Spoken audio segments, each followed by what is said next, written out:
Welcome to Order in Chaos, episode 14.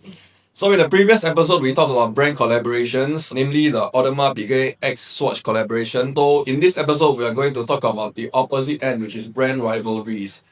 Some of the famous brand rivalries that we know are like Coca-Cola versus Pepsi, Apple versus Microsoft, Apple versus Samsung, and all of that. So today's topic is about, do brands become stronger when they have a rival, or should they avoid direct comparison altogether? And also, does a brand rivalry help both of your brands? Yeah, so these are some of the questions that we'll be exploring in this episode. We'll be bringing up examples of brand rivalries that worked, maybe some that didn't really work as well because they were too forced, and how you can use brand rivalries as part of your branding strategy. So, what do you have to say about brand rivalries? Okay, so I think brand rivalries is like a cause and effect. It's not really the cause of a brand being famous. Mhm. It's just the result of what happens when you capture enough market share. When That both you- brands already they already built themselves up to Yeah. a point where, but they don't really like intentionally. Yeah, it was not intentional. Oh, but- It's because by the time you reach a certain size, right, then people will start to comparing comparing with you, other yeah. brands, and Because- that's when the rivalry begins. Right? Yeah. So I think, for example, right, assuming that you are a small homegrown burger joint, right, you'll never be compared to McDonald's. Yeah. Right? Because you are not big enough to become part of people's consideration set. So when we talk about consideration set, is that, let's say if today I want to eat fast food, what's the first brands that I think that come to mind? Those are the rivals in my head. Burger King, KFC. KFC, McDonald's, right? So in order to become part of the consideration set, you must be big enough.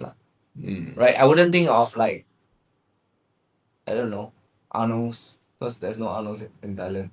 So it's not even a choice thing. Right? You get where I'm coming from, right? But if let's say within 1 kilometer distance, what is available to me, I think that's where it becomes your consideration set. Especially for F&B, where geographical proximity is very important for customer. That's why they need so many stores, right?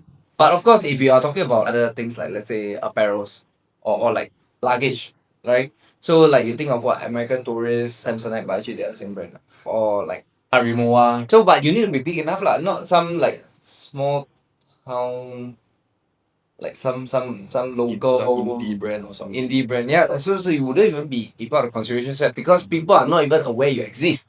Yeah, so I think that's just the effect of a brand becoming big enough. So but the main focus of what they do is still doing the best at what they do, man.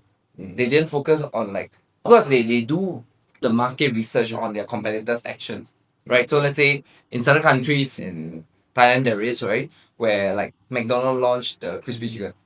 Because to capture market share of people who want to eat KFC. So those are like just gimmicks, what we call gimmicks, like a one-off marketing activity rather than long-term, this is what I stand for kind of thing. Because for me, is when I first think of McDonald's, right, I think of burgers already, burgers and their fries.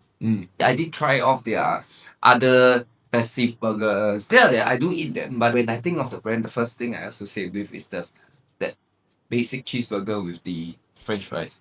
So for KFC, it's the same. Like KFC can be launching the cheesy chicken, any other chicken, but the first thing I still think of is the original fried chicken. the fried chicken that on KFC. So the point is that back to brand rivalries, right? Like I think you also asked about whether it's healthy or not. It's healthy for the clients to compare. It means that you matter to them, right? So people actually compare you. It means it's good because people are even considering you to begin with. Right? So you already passed, let's say we talk about awareness, intention, desire, action, right? Your AIDA, right? You're already past the awareness stage. Because we are already aware of you. Right? So you've already passed the awareness stage. I think that's good for you. Right? But at the same time, do acknowledge your competitors. So I think one thing that a lot of the fintech or the new startup brands are doing extremely well, and I feel that every brand should be doing it, is they list the direct comparison on their website. You see Wise versus Revolut, Wise versus Utrip. It's an actual SEO article that you can click on. Because they know people will be searching for this. Oh, You get what I mean? yeah. So then let's say like, oh, what is who offers the best exchange rate, And then they just put out a comparison table for you and with the calculators that are live, you know. If they are something that they lack, they acknowledge that they lack it. I think that's the part that makes clients or potential customers love you more. So they do a direct comparison for you, so you do not. It shows that they actually put you as the customer first. Back to rivalry, it's not to focus on what your competitor lacks, but focus on what your own brand has. yeah. But of course, do take note that like many countries dissing your competitors is not allowed by advertising standards. Like Singapore is IMDA. That's one thing. It's only a thing in America. I don't think it's something that is well done. I mean, it's something tasteful it's quite distasteful unless you master the art like Pepsi versus Coke right? The advertising team behind was it Pepsi? The one that dissect the cans to Yeah, for the Pepsi. Yeah. So like that was quite iconic, right? Then the other one was the Burger King one. Burger King. Yeah, they did a geo-targeting campaign where if you pass the McDonald's, then after that they will say like, just come to Burger King. It's like 2 click or 1 click away. We give you a free Whopper or something like that. Yeah, so like it has to be done very masterfully. So I wouldn't say that it's something that you need to be focused on, right? But do take note that you always have competitors and rivals, right?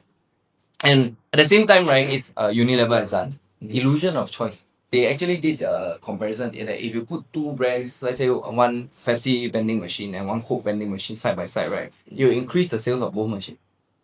Yeah. Right, because then the consideration set becomes Pepsi or Coke and not should I drink plain water? Yeah. Goes from open-ended question, what should I drink, to should I drink Pepsi or Coke? Yeah. So that's the concept behind. So actually it's something you can leverage on if you're being creative. So a rivalry shouldn't really be like manufactured. Like you don't go and tell customers that this is our rival, that kind of thing. But it's more of they figure it out themselves. So when they do, it's something that you can capitalize on. Yeah, it's like market feedback. It's not really something you manufacture because whatever you believe might not be what your customers believe. Right, so it's always by them, and then you yourself acknowledge it, and then you go and capitalize on it, or you go and make it more distinct. It's always your customer first. They have to be aware. They have to be very clear on why it can be better. But you need to let your customers know why should they choose you. But in order for them to know why they choose you, they need to know why you better. In order for them to know why you better, they need to know what your strengths and weaknesses. And then they do the comparisons themselves. That's how I see it. If you're afraid to show your weaknesses, right? Because let's be real, every brand has their own weaknesses. If you tell me that you're good in every front, right, you're lying to yourself. Honestly.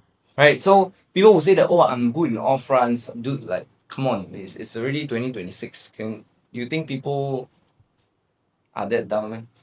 Like, even if most people are followers, like, they tend to believe what they see online, right? They're not dumb, lah. You get me? So be real. I think we are at an age where you have to show your true character, right? Even as a brand, as a founder, as a business owner, right? It's even harder now because even business owners have to be the face of their brand. Right? People want to put a face behind it. And in order to put a face behind it, right, you can't be on the camera, let's say, for 100 clips, and then you assume a persona that you're not. Or it'll sound like you're reading from script. Have you seen those videos where the person like, he sit down, he talks very calmly, then he you look at his behavior, like the way he hold himself, right? It feels like he's memorizing, like he's regurgitating what he memorized. Like reading the news. Yeah. So it's like, no, but reading the news, at least you have a teleprompter. You're not really memorizing. But the person will be like, some people say that, then he'll be like, think a bit. I've seen such founders like they are so afraid to show their true character, right? That they do this, right? It feels, you can feel it from the screen. The artificial. That they are reading something that doesn't come natural to them. You get what I mean? Yeah, so some of the poor brand rivalries that have come up in my research is one of it is Microsoft's mock funeral for the iPhone and BlackBerry. So they say that it's more like a stunt that felt more like they're just trying a cheap way to grab attention, that kind of thing. In today's time, attention is attention. I mean, you can. Yeah. Honestly, it's less impactful than collaborations. I mean, it's less damaging than collaborations. Previous episode we were talking about collaborations, right? Like, one marketing campaign or rivalry, right, is less damaging, honestly. Even if people say that it's just a gimmick, you will forget about it. Like compared to collaborations where you have an actual physical product, they constantly remind people of, hey, you used to do this with so and so. You get what I mean? But then, let's say for Microsoft, I say it's about being aware of your competitors and also being aware of yourself, right? So let's say if they did that to just BlackBerry, I think it will be successful. You get what I mean? It's because they put iPhone. Then they'll be like, people are like, look at where are we now? Yeah. Like, hello. So the important thing is to know your own brand first, and then after that, if you get that feedback from the customers that hey, they are comparing you with this brand, and that's where you can. I would say defend yourself, acknowledge it, and then show your sincerity as to why you believe. Continue making yourself attractive. Yeah, correct. Your own client base.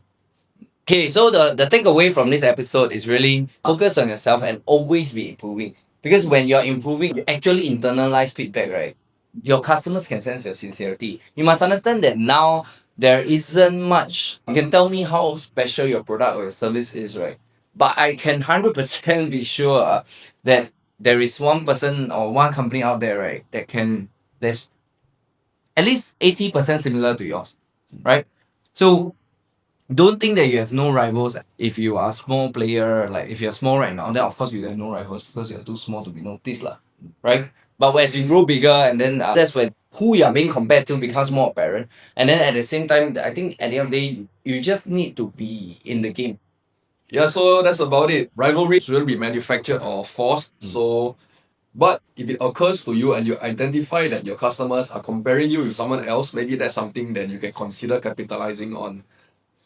And with that, we've come to the end of episode 14 of Order in Chaos. We remember to like, comment, and share and subscribe. See you in the next one.